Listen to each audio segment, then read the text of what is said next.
Arnia, 66, seorang nenek di kota Baubau, Sulawesi Tenggara, diduga menjadi korban penganiayaan oknum anggota Polwan, Bribka RH, yang bertugas di Polsek Wolio. Akibat peristiwa tersebut, Arnia mengalami sakit di tubuhnya dan terancam mengalami stroke serta cacat. Peristiwa ini terjadi saat Arnia bersama suaminya berkunjung ke rumah adiknya di perumahan Wanabakti, Kecamatan Betoambari, Senin, 16 Desember 2024, petang. Saat menumpang salat di rumah warga, Bribka RH, yang merupakan tetangga almarhum adik korban, tiba-tiba datang dan langsung menemui Arnia. Bribka RH saat itu menghubungi seseorang dan menyebutkan bahwa Arnia berada di perumahan Wanabakti.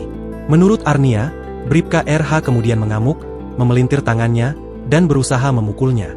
Arnia menambahkan, meski Bribka RH bukan anggota keluarganya, ia merasa heran mengapa oknum tersebut ikut campur dalam masalah keluarganya. Bribka RH dilaporkan memukul Arnia di bagian bahu kiri dan lengan kirinya, bahkan tendangan lutut juga diterimanya. Penganiayaan semakin memuncak ketika seorang anggota keluarga Arnia merekam tindakan Bribka RH. Akibat penganiayaan tersebut, Arnia kini sulit bergerak dan lebih banyak menggunakan kursi roda karena kakinya sakit, serta lengan kiri dan bahunya membiru. Kasat Reskrim Polres Baubau, Ibtu Ridlo Muzain S. Basuki, mengonfirmasi adanya laporan penganiayaan oleh oknum Polwan Bribka RH tersebut.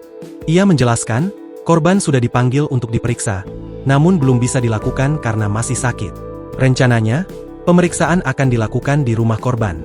Untuk oknum polisinya, belum kita periksa. Nanti hari Senin, 30 Desember 2024, kita akan melakukan panggilan pemeriksaan, tutupnya. Download Tribun X sekarang, menghadirkan lokal menjadi Indonesia.